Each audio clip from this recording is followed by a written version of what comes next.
Boa noite, voltamos com o De Tudo Um Pouco, seu programa de domingo no canal 36 da NET, TV Com, emissora do grupo RBS. Domingo, dia de pizza.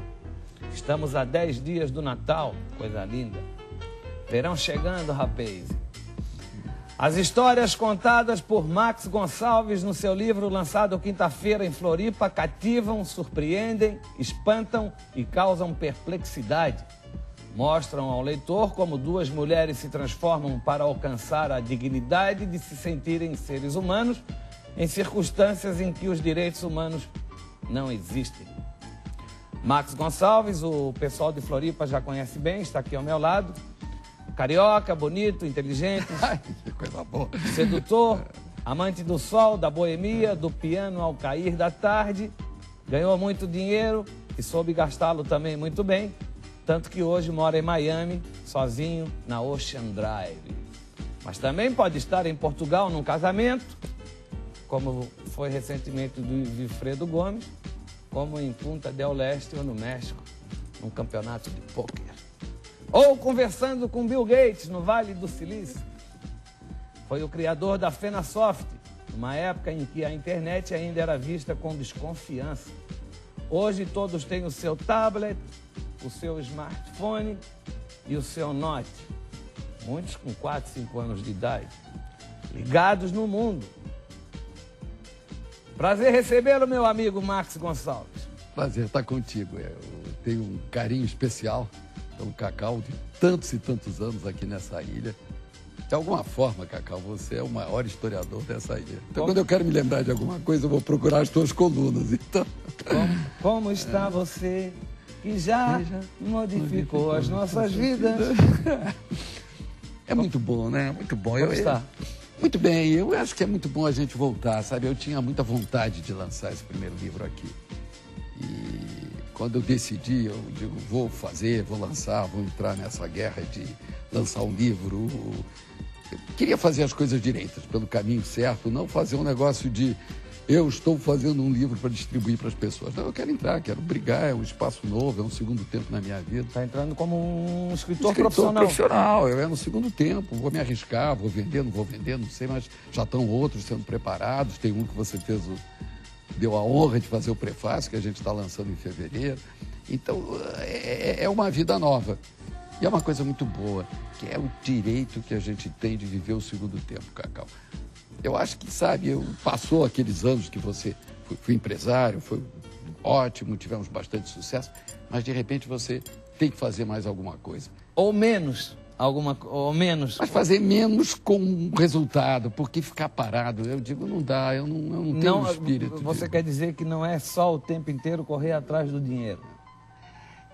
De fato, o dinheiro ajuda muito. Nós vivemos numa sociedade em que o dinheiro manda e o que você pode fazer ou não. Mas essa fase de correr atrás do dinheiro, tu já passou.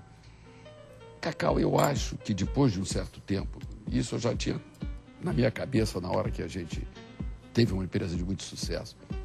Eu acho que o dinheiro tem um limite. Tanto faz você ter uma montanha ou você ter muito, que você vai poder fazer exatamente as mesmas coisas. Você perde a graça, quer dizer, hoje se você disser uma lancha, um avião, essas coisas não me encantam mais, entende? Eu talvez sonho de consumo, assim, mas as coisas materiais, mas eu não consigo te imaginar também um cara sem dinheiro. Não, nem eu consigo. Nem eu consigo me imaginar. No seu livro lançado quinta-feira aqui em Floripa, você conta histórias de duas mulheres que precisaram usar da sedução para atingir seus objetivos, que submeteram suas vidas às vidas alheias e depois buscaram a remissão de suas culpas, a fim de obter paz. Essas foram algumas das suas mulheres, essas duas, do livro?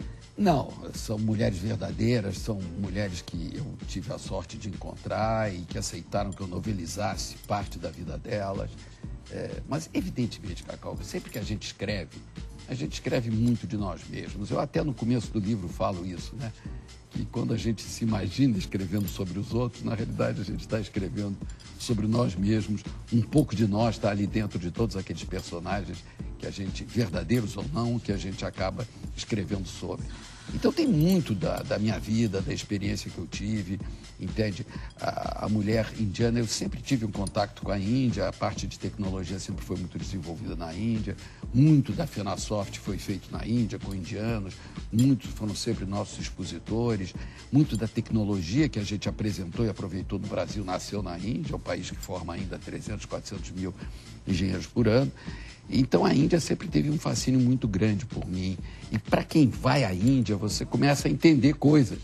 O Gandhi, por exemplo, que para todos nós é um herói tipo Nelson Mandela, para os indianos ele não é. Tem muitos indianos, uma parte grande que culpa ele. É como o Pelé no Brasil.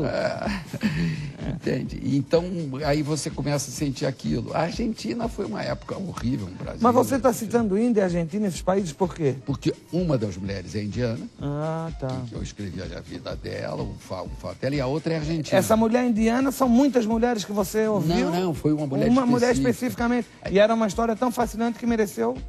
Te inspirou? Sabe como é que nasceu, Cacau? Eu já estava com a ideia do livro e, aliás, o título é uma brincadeira que, como você sabe, uma das minhas formações é em matemática, então eu sempre dizia, a matemática explica tudo. A matemática explica o amor, explica como ganhar dinheiro, explica até como ter tesão. Agora, e o pessoal brincava, então explica a vida com matemática. Aí surgiu um teorema. Toda a nossa vida começa sempre por uma sedução. Você é seduzido por alguma coisa, pelo trabalho, por um carro, por uma motocicleta, por uma mulher. Tem um período da remissão em que você começa a dizer, será que isso valeu a pena gastar tanto dinheiro com isso ou não? Será que é aqui que eu quero botar a minha vida, se eu estou trabalhando? E a submissão quando você vê a quem e como você se submeteu e como é que você vai transformar a sua vida. Principalmente quando a gente vai envelhecendo, essa ideia de que a gente tem que ser feliz e deve ser feliz, principalmente quando a gente está envelhecendo, está muito presa a isso. E aí vieram a história dessas duas mulheres. Eu te atrapalhei na hora que tu ias falar da Argentina. Resumidamente, agora falta a mulher argentina do teu livro. Como é que é essa história? Só rapidamente. A indiana surgiu que eu li um livro dela, numa viagem pequenininho, e aí fui procurá-la, porque eu achei que tinha alguma coisa atrás daquele livro. E aí surgiu a história dela. A Argentina é uma das raras, ou a única sobrevivente das grávidas argentinas que foram mortas durante a Revolução Argentina, que foi junto com a Revolução Brasileira. Então é uma história incrível, porque ela foi encontrada sem memória, então a história é ela recuperando a memória, lembrando toda aquela fase horrível política pela qual passaram o Brasil e a Argentina, e finalmente ela indo atrás do filho dela e o que acontece. E eu tive a oportunidade de, na história, acompanhar tudo isso, entende? E escrever e novelizar essa história. Então são histórias interessantes, são histórias bem interessantes. Vamos falar um pouco da sua vida agora. Deixando as mulheres do livro de lado, das mulheres reais, aquelas. Duas, por exemplo, que você teve, Tina Bauer e Adriana Altoff. Quando terminou teu namoro com a Adriana Altoff, tu resolveu deixar Florianópolis, aí tu quis começar o segundo tempo da vida? Segundo tempo. Romper com esse passado? Não é romper com o passado, eu acho que o passado foi ótimo, o passado me deu muitas alegrias, com a Hortência, que também é daqui, me deu filhos maravilhosos. Grandes casas, grandes festas. Eu sempre gostei muito de festa, casa, amigos, sempre gostei de estar apaixonado. Acho que é fundamental você estar apaixonado da vida. Tenho a sorte de ter filhos maravilhosos, como você tem uma filha maravilhosa que eu estou vendo ali. Você conhece a minha, sabe também que a gente tem Bruninha. Essa relação tão carinhosa com a filha mulher. E meus filhos homens que também me acompanharam sempre. Entende que é muito bom. E chegou uma hora que eu comecei a pensar, gente, eu tenho que... Eu quero reformular Foi a hora do fim do namoro? Foi a hora do fim do casamento com a Adriana, eu estava sozinho, e eu disse, gente, eu quero ir para Geografias. Eu sempre tive uma ligação, aliás, nós nos Florianópolis deixou de te interessar? A Lagoa já tinha perdido aquele glamour dos anos 80? Florianópolis cresceu, quer dizer, nós perdemos muito, nós que vivemos uma vida de Florianópolis, em que bastava você abrir a porta que você estava em casa, tanto na rua quanto dentro de casa. Passou a ser diferente, tá? Você estava na rua e dentro de casa virou uma cidade grande, aquele desconhecimento da cidade grande. E aí eu te confesso que eu disse, não, eu quero ir para uma geografia diferente, quero que meu coração fique aqui, minha filha está aqui, volto sempre aqui, mas eu queria ter essa oportunidade. Miami é um dos outros portos seguros que eu tenho na minha vida, você sabe, eu tenho casa lá há anos e anos, nos encontramos muito lá. Eu sempre tive uma ligação muito grande com os Estados Unidos, estudei lá, fiz minha universidade lá, e é um lugar muito perto do mundo. Viajar de Miami ou viajar de alguns lugares dos Estados Unidos, que era uma das coisas que eu sabia que ia fazer, é muito mais fácil do que você sair do Brasil. Então fui para lá e também viver sozinho, era uma experiência para mim. Eu acabei atropelando a minha vida, sempre saindo de uma mulher para outra, e nunca tive tempo de ficar sozinho, quero ficar eu comigo mesmo.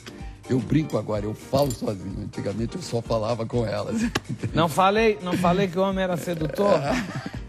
Muito obrigado pela sua atenção. Obrigado, Cacau. Você fica em Floripa até janeiro? Não, eu fico em Floripa até o dia 17 de dezembro. Aí eu vou para os Estados Unidos e devo passar o meu Natal e o Réveillon lá. Ou a gente está escrevendo um livro na Síria, e talvez a gente, de repente, vai dar uma espiada na Síria. Tá sozinho? Mas tô sozinho. Tô... Você e Deus? E algumas namoradas que aparecem de vez em quando. Vai ficar sozinho?